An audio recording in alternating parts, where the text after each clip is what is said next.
Mesdames et messieurs, chers amis téléspectateurs de la télévision Mourchid, nous sommes heureux de vous retrouver dans le cadre de votre émission Révision. Aujourd'hui, nous comptons aborder donc la dernière partie qui concerne un peu l'épreuve de philosophie en classe de terminale. Donc, où nous allons aborder le domaine 4 qui se trouve être l'esthétique. L'esthétique qui est en fait communément appelé le domaine qui concerne l'art. L'art, en tout cas ses origines, ses fonctions, son utilité et où. Donc nous allons essayer, en tout cas avec le professeur Daouda Gueye, que nous avons encore le plaisir de recevoir ici sur notre plateau de Mourchid TV. N'oubliez pas qu'en fait, M. Gueye a été notre premier invité de cette émission Révision, avec qui nous avions abordé un peu le domaine 1 qui concerne l'introduction générale à la philosophie. Nous avons eu également le plaisir de recevoir ici, dans la même discipline, M. Kandji, le professeur Kandji, avec qui en fait nous avons quand même bien abordé, le domaine 2 en deux parties. Chers amis téléspectateurs, donc nous sommes là réunis pour quand même aborder la dernière partie de ce qui concerne cette discipline très passionnante, très complexe mais très passionnante qu'est la philosophie. Aujourd'hui, nous avons le plaisir d'introduire avec vous, avec le professeur également, M. Daouda Gueye, la dernière partie de cette discipline qui se trouve être communément appelée l'esthétique. Nous allons voir avec lui ici pourquoi l'esthétique, avec toujours le même plan qu'il nous propose. Après les considérations générales liées à ce domaine-là, nous allons quand même aborder l'origine du beau, art, individualité, société, signification de l'œuvre d'art, et terminer par ce qu'on appelle les fonctions de l'art. Monsieur Gueye, nous avons le plaisir de vous recevoir ici sur le plateau de Mourchid TV. Merci, une deuxième fois. Monsieur Diack, le plaisir est pour moi parce que c'est d'autant plus un plaisir que depuis mon dernier passage dans votre émission dans le cadre de la révision en vue de préparer les candidats au baccalauréat 2015 aux épreuves anticipées de philosophie, j'ai noté l'intérêt que les collègues d'abord, ensuite les élèves et leurs parents manifestent à l'endroit de cette émission et justement ce qui m'amène à corroborer l'idée que ça rompt avec une certaine façon de faire la télévision parce que ça nous sort du divertissement et du folklore qui n'est pas négatif mais qui peut le devenir quand c'est excessif alors que la chaîne Mourchid TV à travers de telles initiatives tend à mériter, n'est-ce pas, donc le slogan qu'il brandit, à savoir la chaîne des valeurs et nous vous en remercions.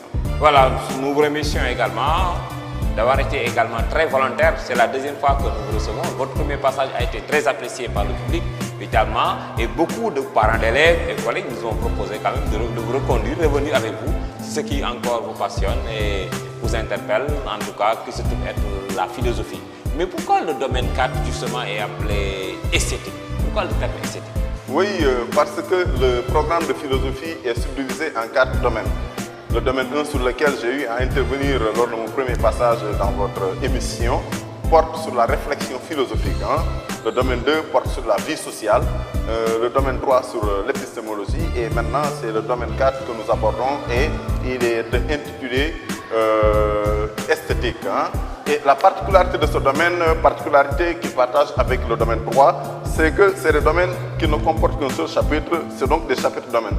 Parce que pour le domaine 1, ça comporte plusieurs chapitres, idem pour le domaine 2, n'est-ce pas? Mais pour le domaine 3 et pour le domaine 4, n'est-ce pas? Donc c'est des chapitres domaines.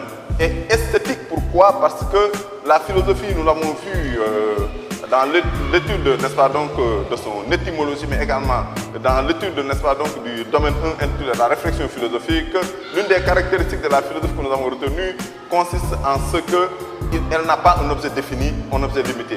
Que la philosophie réfléchit sur tout, y compris sur elle-même. Maintenant, dans le domaine 1, il s'est agi de la réflexion philosophique sur la philosophie. Et dans le domaine 2, de la réflexion philosophique sur l'homme en tant qu'être social, mais également en lui-même et en tant que citoyen d'un État, etc., comme être libre.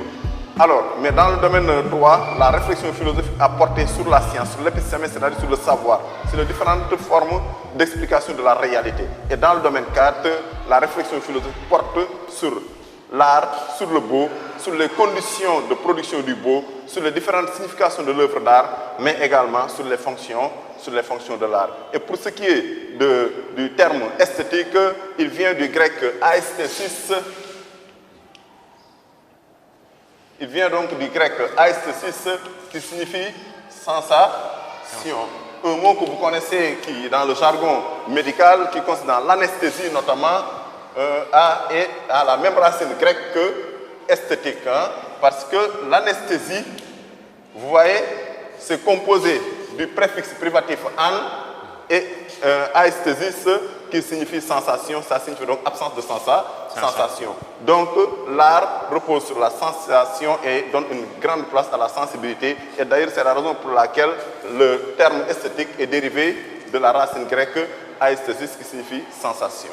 Merci M. Gueye. Pour nos téléspectateurs, nous vous rappelons que nous avions abordé, en tout cas comme nous l'avons annoncé tout à l'heure, le domaine 1 qui se trouve être l'introduction générale à la philosophie qui est disponible également sur le net. Si vous allez sur YouTube, vous mettez mourchidtv.sn, vous aurez en tout cas la vidéo qui concerne un peu la belle prestation de M. Gueye qui concernait un peu ce domaine. Voilà, pour le domaine 2, nous avions eu le plaisir de recevoir M. Kandji en 2 reprises, parce que le domaine 2, comme ça, est trop vaste. Malheureusement, nous n'avons pas pu aborder le domaine 3, par faute maintenant de temps, mais aujourd'hui, quand même, nous sommes là pour parler de l'esthétique. Parce que l'esthétique également, ce domaine 4, a une place prépondérante dans le programme de philosophie. Absolument. Pourquoi? Parce que beaucoup d'élèves nous ont suggéré, nous ont demandé en tout cas de vous inviter à parler un peu et aborder ce domaine. Qu'est-ce qui explique cela? C'est un pragmatisme de la part des élèves qui explique leur insistance à ce que nous revenions sur ce domaine-là. Parce qu'à l'examen, ils auront 3 sujets. Et ces 3 sujets seront choisis sur 3 des 4 domaines. N'est-ce pas? Donc, s'ils ont la possibilité de maîtriser le domaine 3 et le domaine 4, c'est-à-dire l'épistémologie et l'esthétique, mais également le domaine 1, la réflexion philosophique, peut-être qu'ils seront assurés d'avoir au moins 2 sujets dans lesquels ils seront à l'aise. Et comme je l'ai dit tantôt, la particularité de ces 2 domaines, le domaine 3 et le domaine 4, réside dans le fait que c'est des chapitres domaines. Donc, dont la maîtrise est peu ou prou plus évidente que la maîtrise du domaine 2, parce que comme vous avez dit, avec le professeur Kandji, pour donc faire un survol de toutes les thématiques constitutives du domaine 2, vous avez dû vous y prendre par 2 fois. Alors que pour le domaine 3, épistémologie, et le domaine 4, esthétique, c'est un seul chapitre. Voilà. Maintenant, pourquoi quand on parle d'esthétique d'ailleurs, on fait penser à l'art? Vous avez dit que l'esthétique, ça renvoie un peu à la sensation. Pourquoi on peut parfois également, on utilise le terme art? On dit que c'est le domaine qui concerne l'art. Parce que l'art est du domaine de la sensibilité. Et quand nous avancerons, n'est-ce pas, donc, dans l'examen des différents points constitutifs, n'est-ce pas, donc, de notre plan, on verra clairement que l'art, n'est-ce pas, donc, laisse une grande place à la sensibilité. N'est-ce pas? Contrairement, par exemple, à la science, qui, dans une certaine mesure, rejette la sensibilité, mettant cela sur le compte de ce que Bachelard appelle un obstacle épistémologique. Parce que la science, elle, vise une connaissance objective et rationnelle qui est du domaine du concept, alors que l'art n'est pas du domaine du concept. C'est pourquoi, quand lui-même, définissant le beau, dit que ce qui est beau, c'est ce qui plaît universellement sans concept. C'est la raison pour laquelle la sensibilité, effectivement, qui relève de la faculté de juger et non plus de la faculté de connaître, ou bien de la faculté, n'est-ce pas, donc, pratique, n'est-ce pas, donc, cette faculté-là donne une grande place à ce qu'on appelle la sensibilité. Mais M. Gueye, excusez-moi, je vais vous interpeller. Parce que vous philosophes également, vous comptez changer également les termes. Parce que l'esthétique, au sens littéraire du terme, c'est tout ce qui renvoie au beau. Voilà qu'aujourd'hui, vous nous expliquez qu'en fait, que le terme esthétique, vous avez parlé de l'origine gréco-romaine, c'est sensation. Alors que dans les autres domaines, on pense que l'esthétique, c'est tout ce qui concerne le beau. C'est ça, mais ce beau-là est l'objet non pas d'une connaissance rationnelle du type concept, mais plutôt un rapport, n'est-ce pas, donc, de contemplation dans lequel, n'est-ce pas, donc, tout repose sur la sensibilité, sur la sensation. C'est la raison pour laquelle nous ne disons pas des choses différentes que l'on soit en littérature ou bien que l'on soit en philosophie, sauf que relativement à la littérature, la philosophie marque sa différence par le fait que ce qui l'intéresse, c'est le concept du beau. Peut-être qu'il pourrait prendre un terme de langage ordinaire, mais il le vide, n'est-ce pas, donc, de son sens pour lui donner un contenu notionnel. Et ici, le contenu notionnel du concept d'esthétique, c'est la réflexion philosophique appliquée à l'art, appliquée aux objets d'art, appliquée à la question de l'origine du beau, mais également aux significations de l'œuvre d'art et aux fonctions de l'œuvre d'art. Justement, maintenant, ça nous amène à définir un peu le concept de l'art, qui n'est pas facile à cerner. Qui est artiste, qui ne l'est pas. Qu'est-ce que l'art, justement? Avant d'en venir à la définition de l'art, il faut d'abord montrer ce qui justifie la nécessité de répondre à la question qu'est-ce que l'art? Oui. Et ce qui justifie cela, c'est que si on regarde dans le rétroviseur de l'histoire, l'on s'aperçoit que l'homme s'est très tôt soucié du beau. En attestent les découvertes faites à travers les fouilles archéologiques, notamment dans le désert algérien, dans le Tibesti. On a trouvé à travers les vestiges historiques des grottes préhistoriques, des peintures rupestres. Par peinture rupestre, entendez des peintures qui sont faites, des dessins qui sont faits, n'est-ce pas, donc sur du rocher, hein, dans des grottes dans le Tibesti en Algérie, et des peintures qui datent de millions d'années. Cela vient corroborer l'idée que le souci du beau a très tôt marqué de sa présence l'existence de l'homme. Parce que tout simplement, on pense que l'art est une dimension fondamentale de la culture humaine. Les élèves ont abordé dans le domaine 2 le chapitre nature et culture. Concernant le dernier concept, c'est-à-dire le concept de culture, il faut comprendre ici que l'art est un élément de la culture. Non seulement c'est un élément de la culture, mais l'art également peut être également un moyen d'élaboration, n'est-ce pas, donc d'éléments culturels. Et que donc l'art étant une dimension fondamentale de la culture humaine, on peut dire que l'art marque l'humanité de l'homme et distingue l'homme de l'animal. C'est pourquoi Anatole France dit que le chien de M. Bergeret ne se soucie pas du bleu de la beauté du bleu de ciel incomestible. Parce que le chien n'est qu'un corps à entretenir, donc lui, ce qui l'intéresse, c'est ce qui est comestible. Or, la beauté du bleu de ciel n'est pas comestible. C'est la raison pour laquelle le chien, qui ne fait pas partie du domaine de l'art, qui est incapable de contempler la beauté d'un paysage, mais la beauté en tout cas d'un objet, ne s'intéresse pas à la beauté du bleu de ciel, parce que le bleu de ciel est incomestible. De même, dans ses poèmes nocturnes, Paul Verlaine se moque d'un de ses personnages du nom de M. Prudhomme. Pourquoi? Parce que M. Prudhomme n'était pas capable d'apprécier la beauté du coucher de soleil.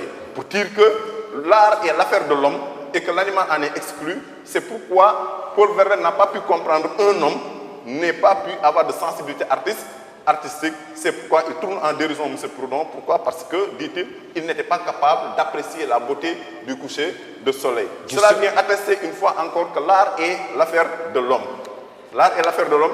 Il marque l'humanité de l'homme. Il distingue l'homme de l'animal parce que c'est par l'art que l'homme atteint un raffinement, lequel raffinement est seulement permis par la culture. Maintenant, donc, vous faites un rapport entre la sensation et l'art. Voulez-vous dire par là, en tout cas, que l'art est dans la sensibilité? C'est-à-dire qu'il faut être une personne très sensible pour percevoir quand même la beauté artistique. Évidemment, c'est un jeu entre la sensibilité et l'entendement. La sensibilité et l'entendement. Parce que, répondant à la question « qu'est-ce que l'art ?» André Lalande répond merveilleusement que l'art est l'activité de production du beau par les œuvres d'un être conscient. Alors, analysons cette définition proposée par Lalande à l'art. Il dit d'abord que l'art est une activité dont la finalité est la production du beau. Mais l'art, évidemment, n'est pas la seule forme d'activité. L'activité artistique n'est pas la seule forme d'activité. Les artistes n'ont pas les seuls à s'adonner à une activité. Mais qu'est-ce qui fait la spécificité de l'activité artistique? C'est que sa finalité, c'est le beau.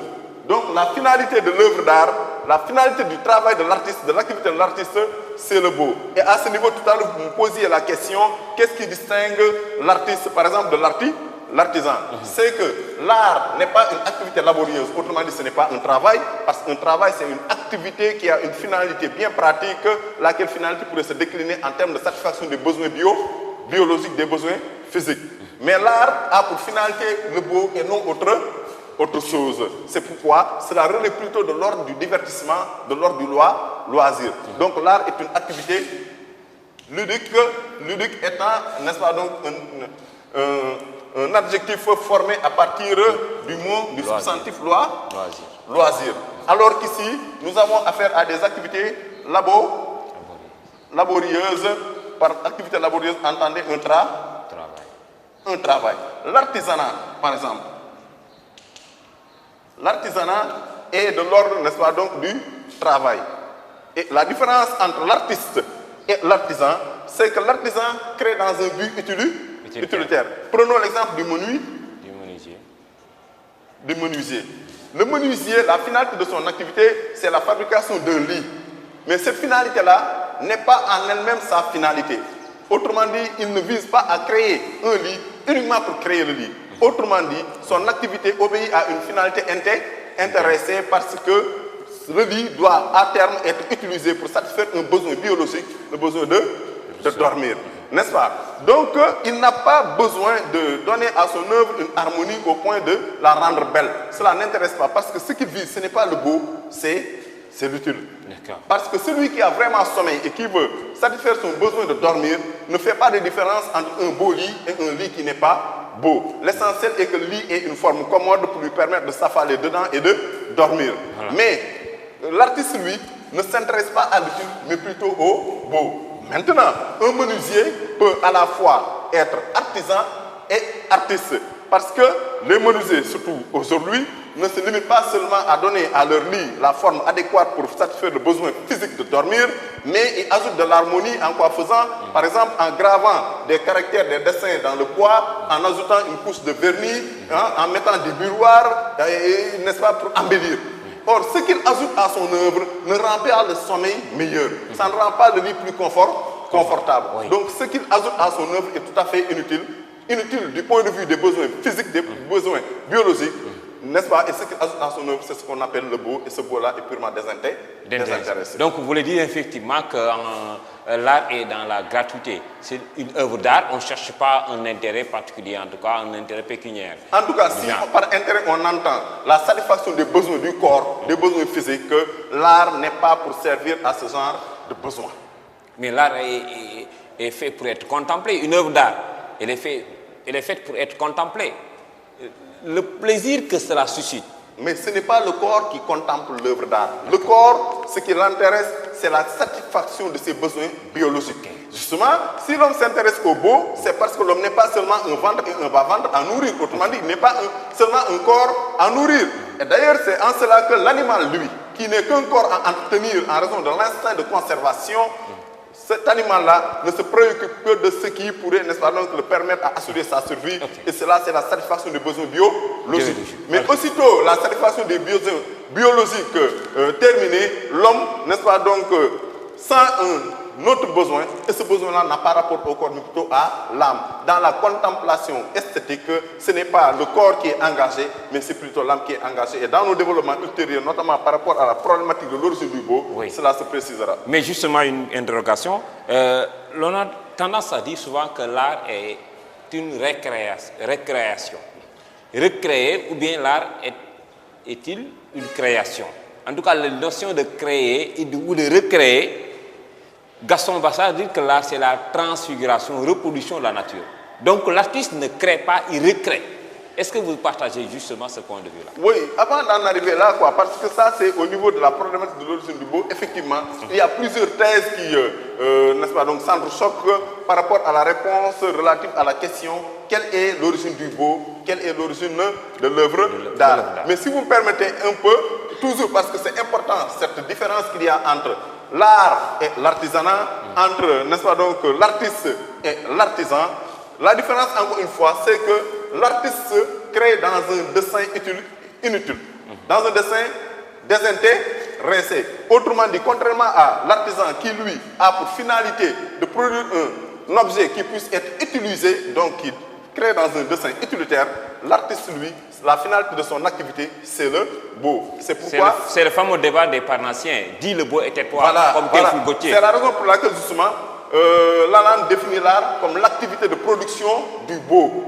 Donc la finalité de cette activité que l'on appelle l'art, c'est le beau, et non autre chose. Mais il ajoute par les œuvres d'un être conscient, ce qui donc d'emblée exclut du domaine de l'art l'enfant, le fou, mais également l'animal. Donc l'art est l'affaire de l'homme, l'art est l'affaire d'un être conscient.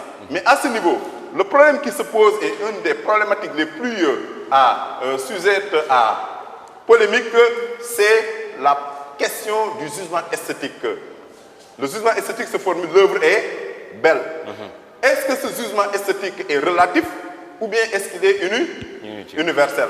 Parce que du point de vue de l'homme du sens commun, la beauté, elle est relative. Pourquoi on dit que les goûts et les couleurs ne se discutent point?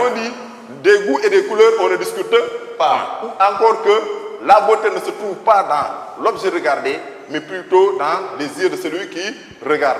Ce qui fait donc que l'homme du sens commun rejette toute idée d'universalité du jugement de goût. Ce qui est beau pour moi peut ne pas l'être pour un autre. Mais Kant, par exemple, et Hegel ne semblent pas d'accord avec ce point de vue sur le jugement esthétique. Parce que Kant est formel et beau, ce qui plaît universellement sans concept. Pourquoi sans concept? Parce que je l'ai dit tantôt, le concept est du domaine du rationnel. Là, Kant tient à faire la différence entre l'art et la science. Entre le résultat scientifique et le jugement esthétique. Parce qu'en science, c'est par suite d'une déduction logique que l'on aboutit au même résultat. Alors pour ce qui est du jugement esthétique, le rapport à l'œuvre d'art est un rapport unique dans un moment unique. Et de ce rapport surgit, n'est-ce pas, donc, une espèce particulière de joie qui rappelle, n'est-ce pas, donc, la nostalgie d'une forme pure qui n'est plus, et cette forme pure qui n'est plus, n'est-ce pas, donc, nous y reviendrons par rapport à la thèse essentielle développée par Platon. Ce qui fait donc que Kant estime que si on confond, par exemple, si on considère que le jugement de goût est relatif et que donc ce qui est beau pour moi peut ne pas l'être pour l'autre, c'est parce qu'on confond le jugement d'agrément et le jugement esthétique. Or, l'agréable est différent du beau. L'objet que je juge agréable, ce jugement implique et nécessite l'existence réelle de cet objet. Par exemple, une mangue que je juge agréable, pour que ce jugement puisse être porté, il faut que la mangue existe. Mais ce rapport ne doit pas se limiter à la contemplation, mais plutôt à la consommation. Ce qui fait donc que ce qui est agréable pour moi peut ne pas être agréable pour l'autre. Parce que ce qui est agréable l'est au palais ou bien au gosier. Ça peut être agréable pour certains, mais ne pas être agréable pour d'autres. Ce n'est pas comme dans le domaine de l'art. Universellement, est-ce que là, ça ne pose pas problème, même si c'est quand vous... Oui, c'est ça que je suis en train d'expliquer. C'est-à-dire que s'il y a des accords, c'est du point de vue du jugement d'agrément. Le plat de riz que je peux juger agréable, pour que ce jugement puisse être porté, il faut que le plat de riz existe réellement. Non seulement il faut qu'il existe réellement, mais il faut également que j'y goûte, il faut également que je porte ça à mon palais ou bien à mon gosier. Mais l'œuvre d'art que je juge belle, peu importe si ce qu'elle représente existe ou pas, ce qui est beau, ce n'est pas l'objet représenté, mais plutôt la forme de la représentation. Ce qui fait donc que le jugement de goût est dégagé de toute considération, ou en tout cas de toute détermination sensible qui puisse renvoyer à l'utilité personnelle, ce qui fait dire à Kant que donc ce jugement est valable pour tout le monde, ce qui l'amène à poser que le beau, c'est ce qui plaît universel. Mais il y a des gens qui ne sont pas d'accord avec Kant. Oui. Mais c'est pourquoi j'ai dégagé d'abord le point de vue de l'homme du commun qui lui tient à soutenir que le beau est relatif et ne saurait être universel. D'accord. Maintenant, pour la notion de création et de recréation, est-ce qu'en fait, il n'y a pas de qu'on dise que c'est Dieu qui crée et que l'artiste ne fait que recréer? Et ça renvoie un peu à cette formule de Gaston Bachar qui dit que l'art, c'est la reproduction ou la transfiguration même de la nature. Oui, cela rejoint la problématique, n'est-ce pas, donc, relative à la question de l'origine du beau. Quelle est l'origine de l'œuvre d'art? Par rapport à cette question, trois thèses s'affrontent. La première thèse est celle que l'on appelle la thèse essentialiste. La thèse essentialiste est principalement... Excusez-moi. Donc la thèse essentialiste concernant la question de l'origine du beau, l'origine de l'œuvre d'art,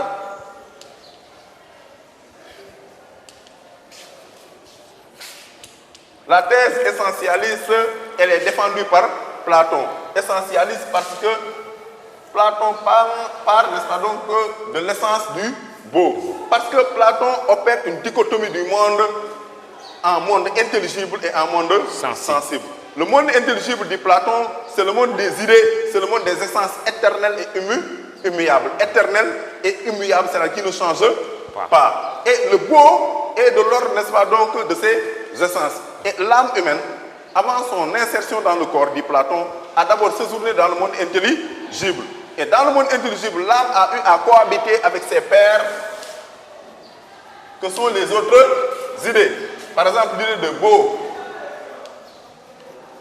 en soi, l'idée de vrai, en soi, l'idée de juste, en soi, l'idée de bien,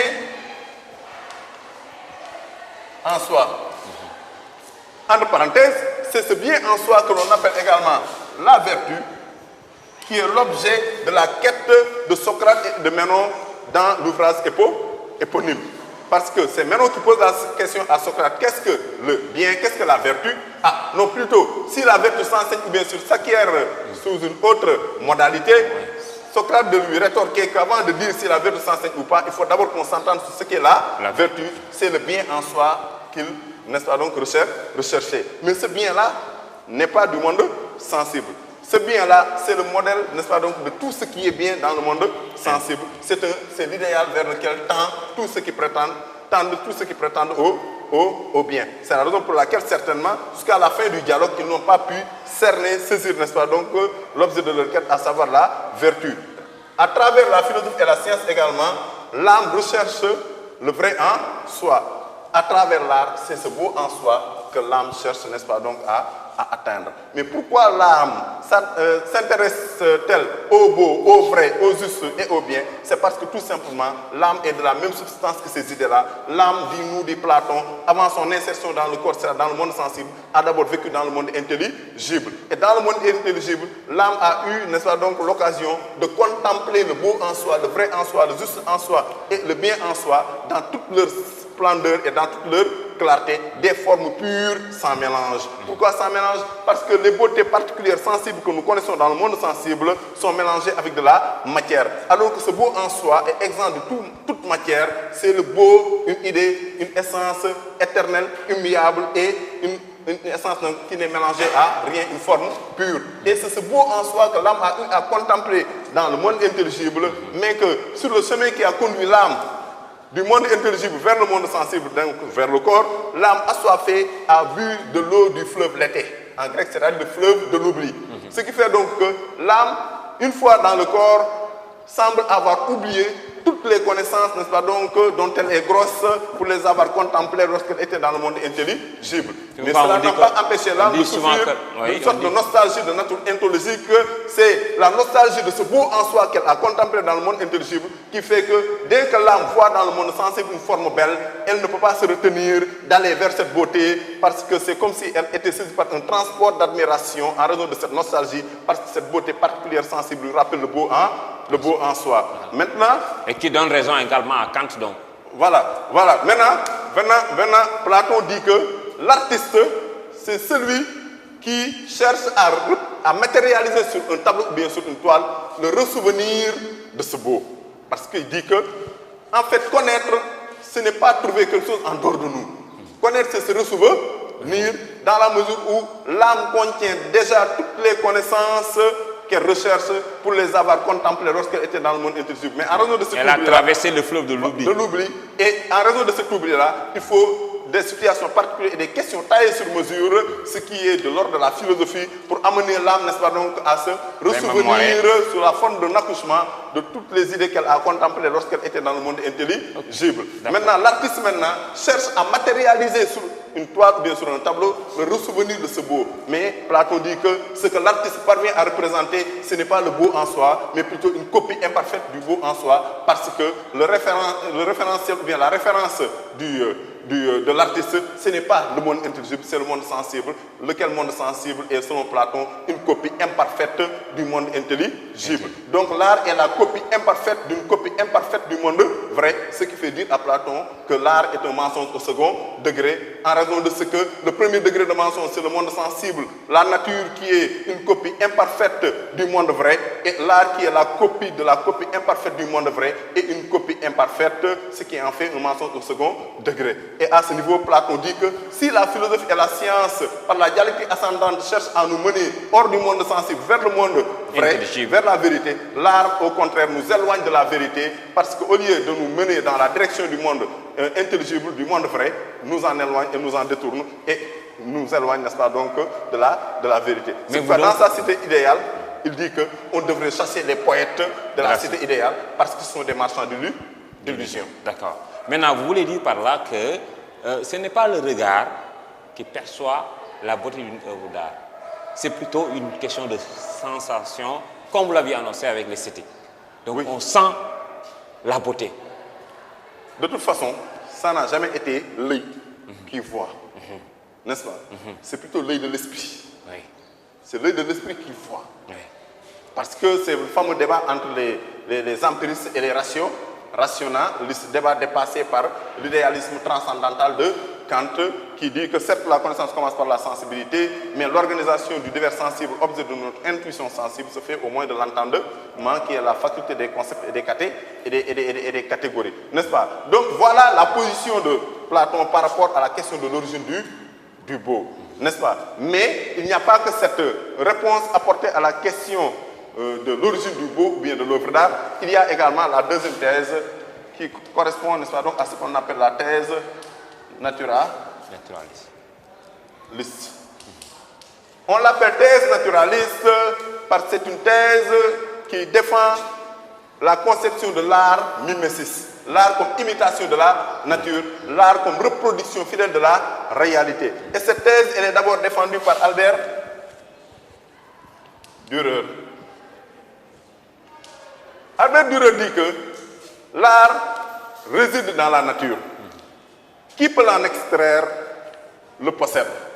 Plus ton œuvre, dans son apparence, sera semblable à la réalité, meilleure elle sera. Ne t'imagine pas que tu puisses créer quelque chose de mieux que ce que Dieu a créé.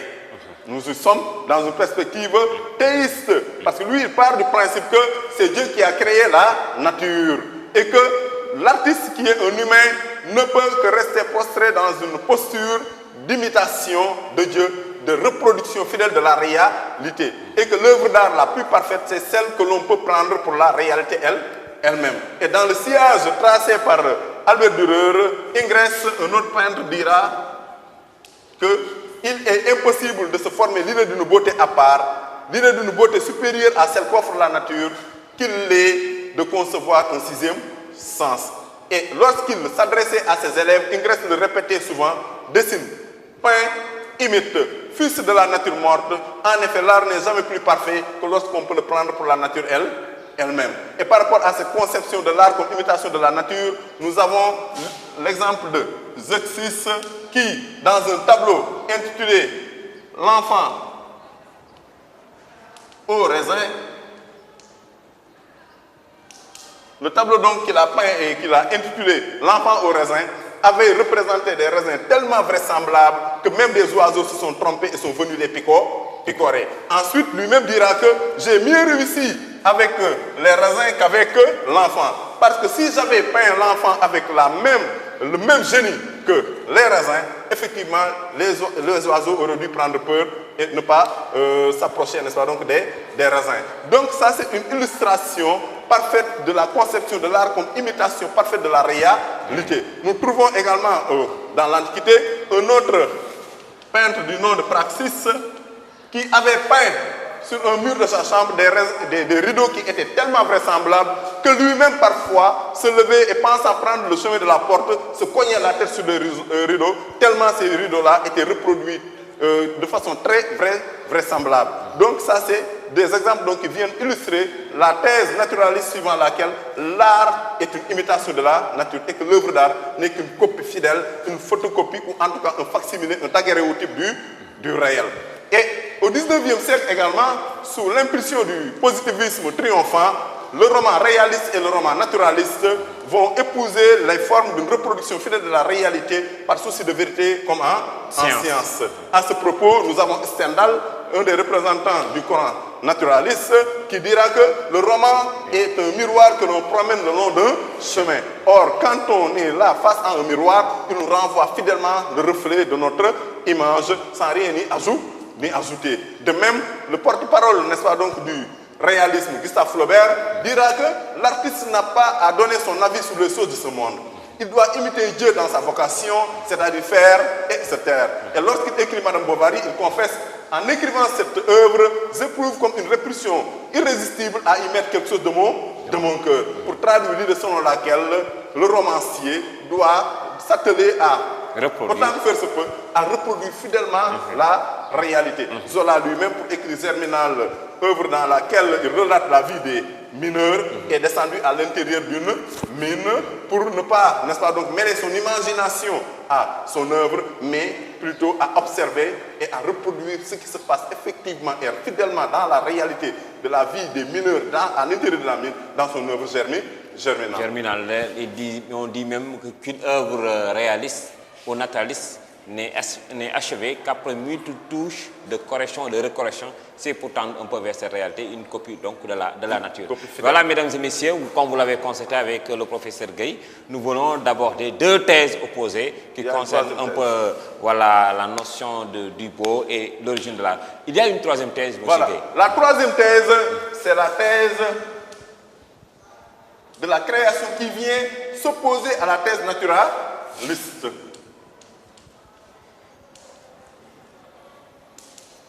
Les défenseurs de cette thèse s'attaquent à la conception de l'art comme imitation de la nature.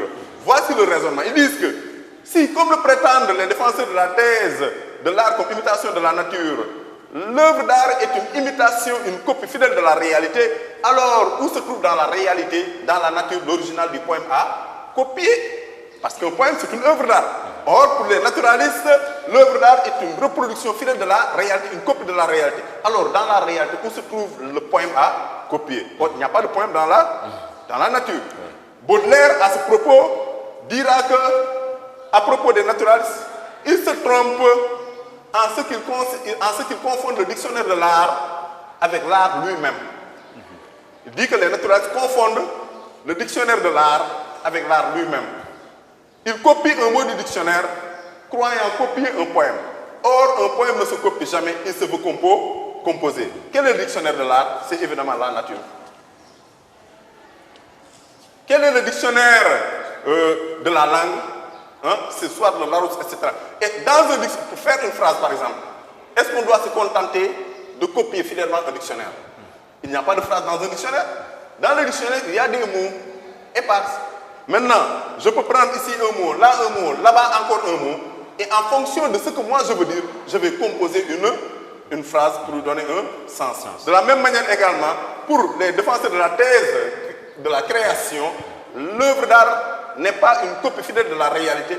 Certes, l'artiste s'inspire de la réalité parce que c'est dans la réalité qu'il puise les éléments qui vont construire son œuvre, mais il ajoute ce qu'il appelle son imagination créatrice.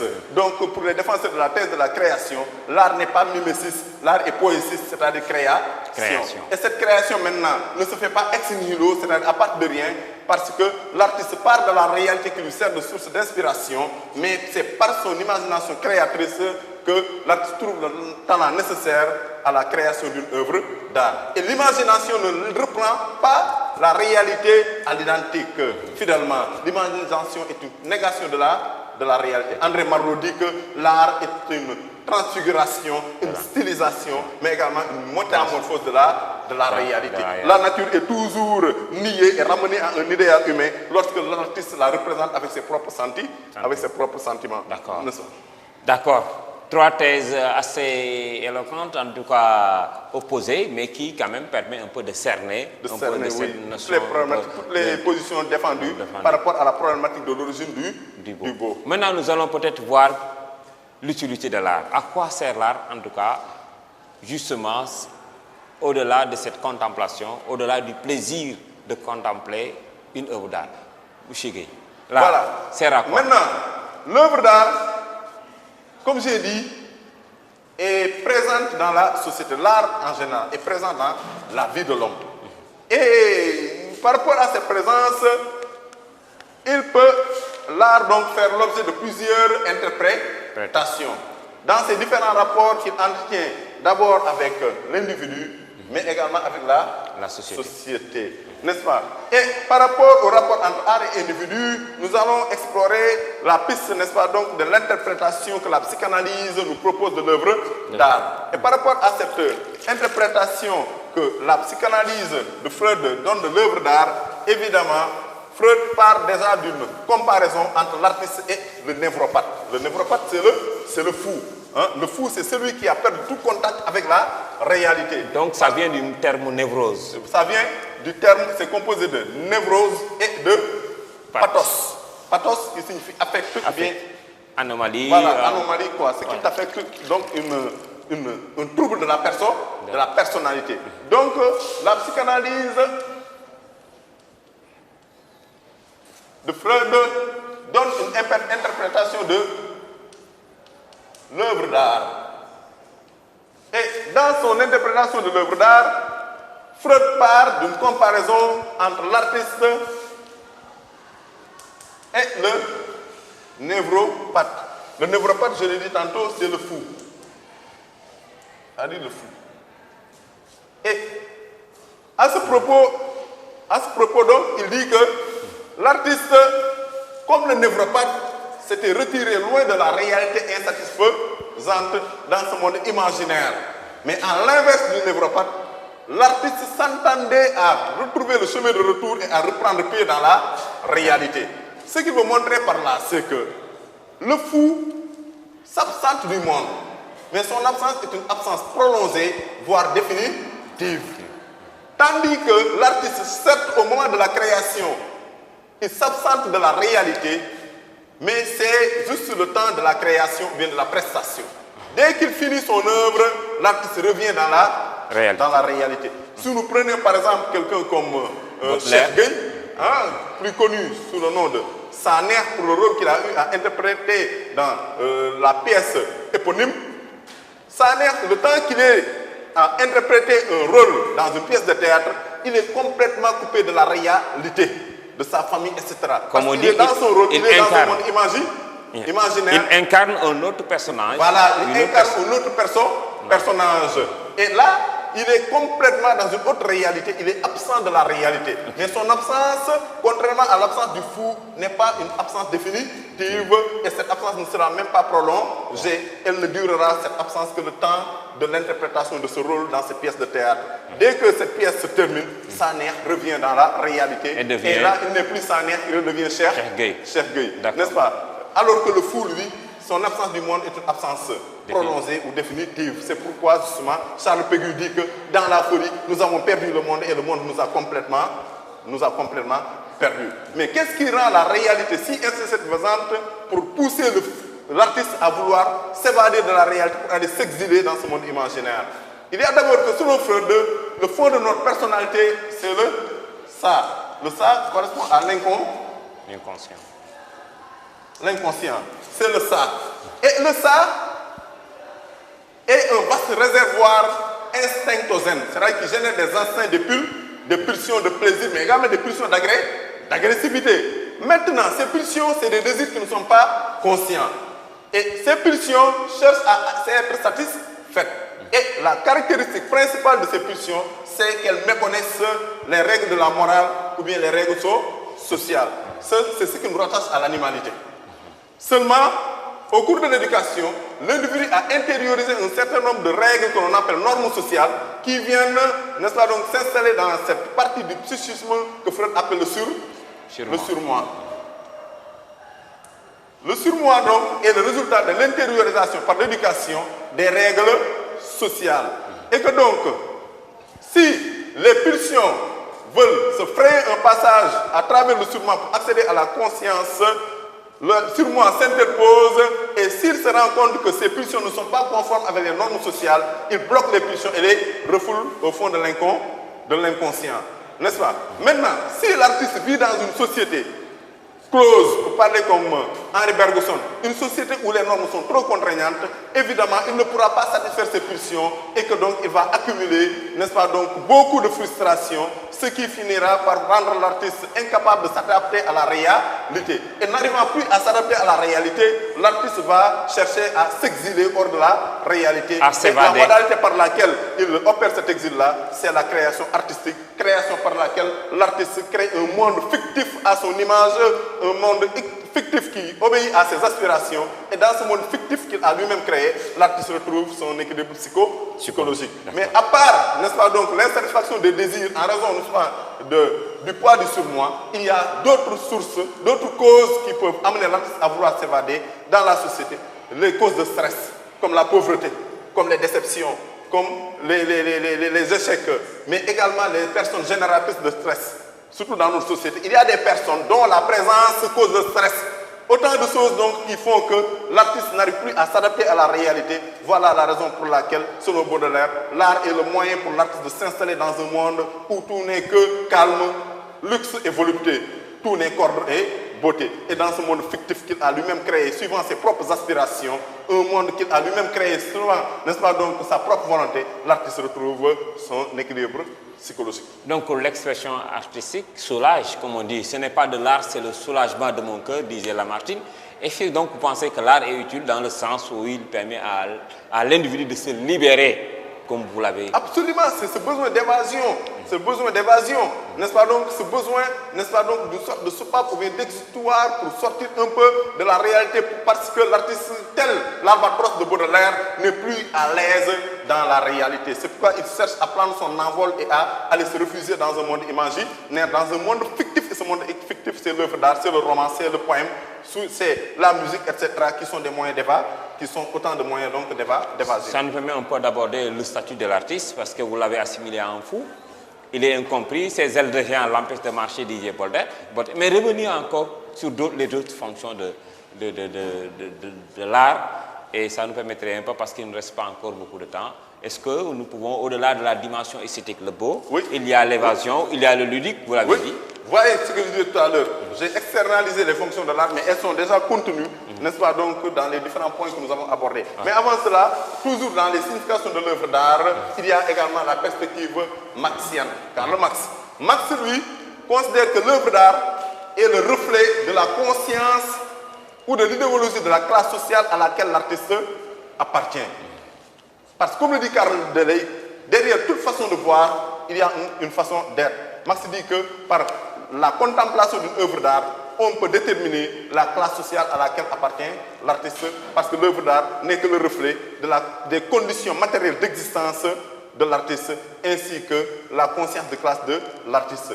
Exemple, si nous prenons par exemple, comment ça s'appelle encore, si nous prenons les thèmes de révolte, de révolution, les thèmes de libération dans les chansons des reggaemen jamaïcains, cela vient traduire l'idée que, comme dit Marx, l'œuvre d'art est le reflet de la conscience de classe.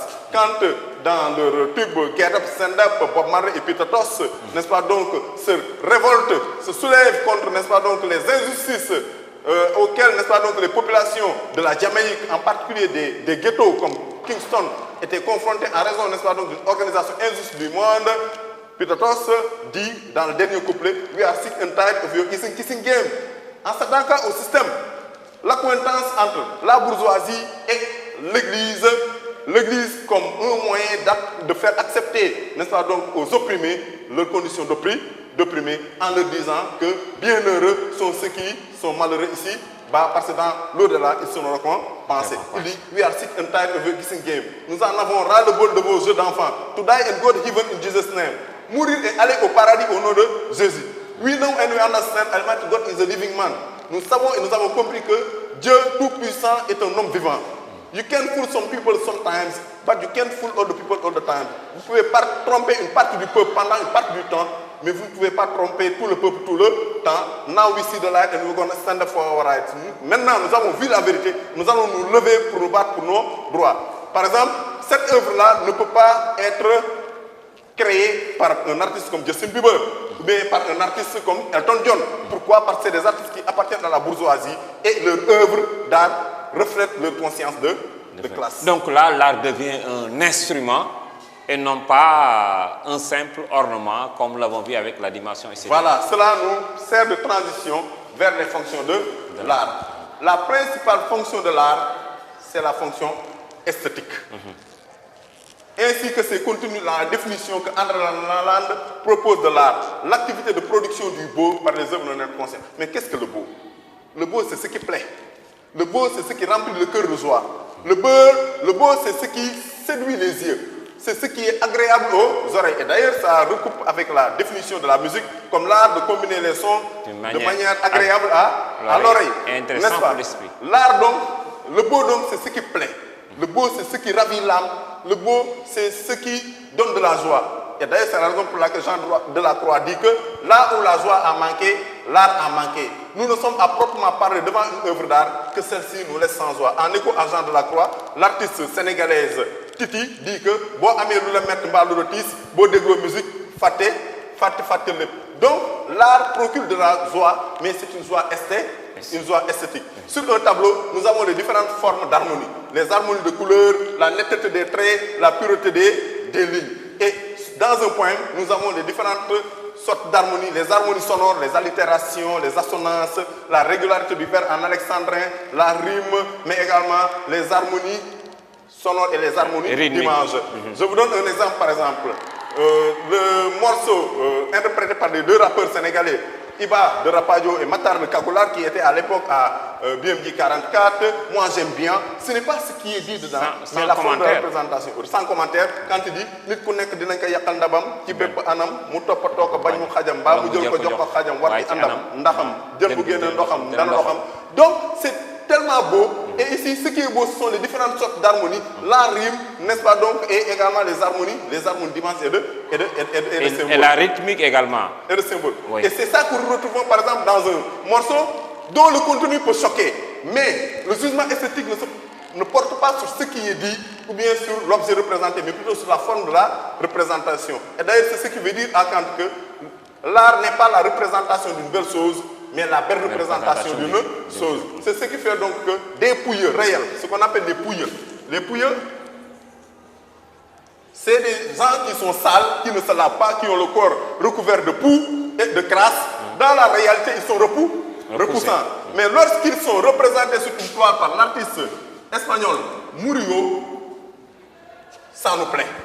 Ce qui prouve encore une fois, comme le dit Kant, que ce qui nous plaît, ce n'est pas ce qui est représenté, mais plutôt la forme de la représentation. Quand, dans le truc intitulé Boni, où il demande la légalisation de l'usage du chanvre indien, cela peut déplaire à certains.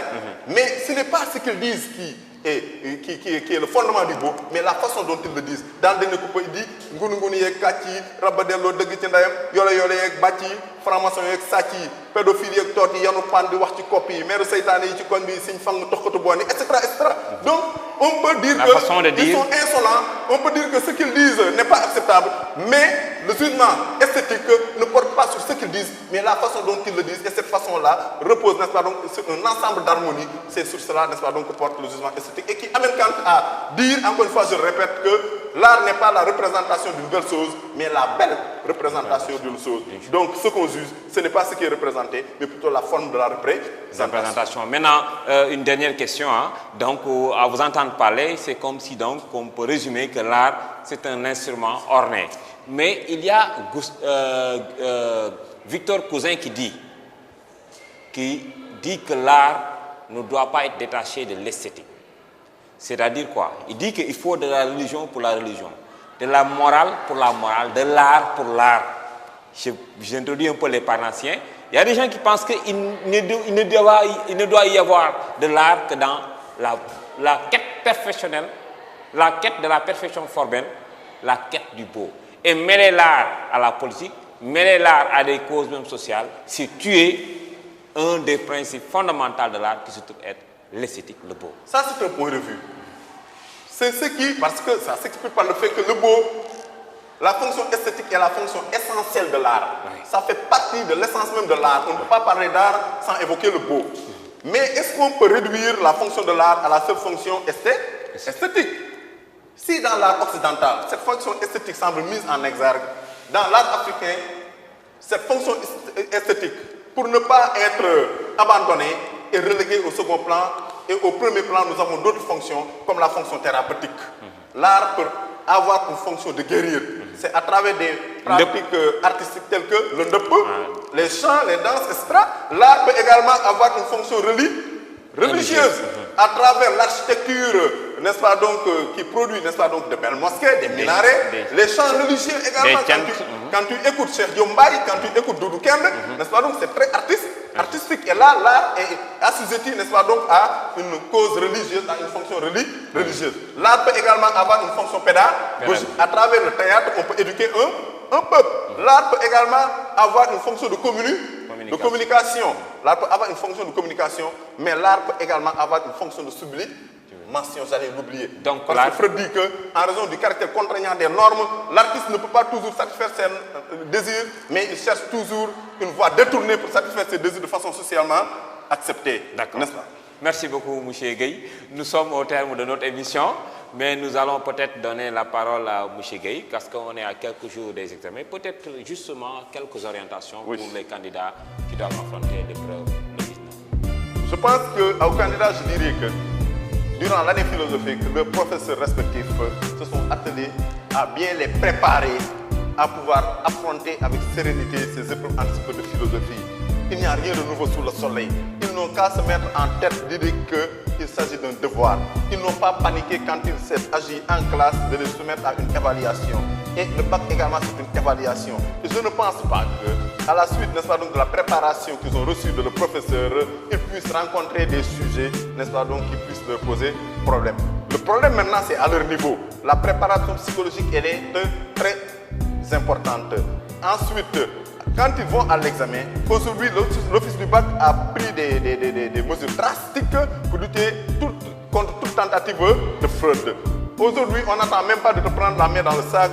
Un simple soupçon peut mettre un terme à ton examen. Donc, ils n'ont pas à déplacer beaucoup de matériel quand ils y vont. Le juste nécessaire. Le juste nécessaire, y aller sans téléphone portable, mais également y aller surtout avec sérénité. N'est-ce pas? Voilà donc les conseils que je leur prodigue en leur souhaitant véritablement d'avoir l'embarras du choix, tellement tous les sujets qu'on leur proposera seront évidents à réussir. Merci M. Gueye. Voilà, mesdames et messieurs, c'était tout pour ce dernier numéro malheureusement consacré à la philosophie. Et nous souhaitons à tous les candidats au bac une excellente réussite. Merci donc, c'était tout pour ce numéro. Nous vous donnons rendez-vous dans une semaine pour un autre numéro de révision. Merci beaucoup et bien sûr de programme sur la télévision des valeurs Mourchid TV.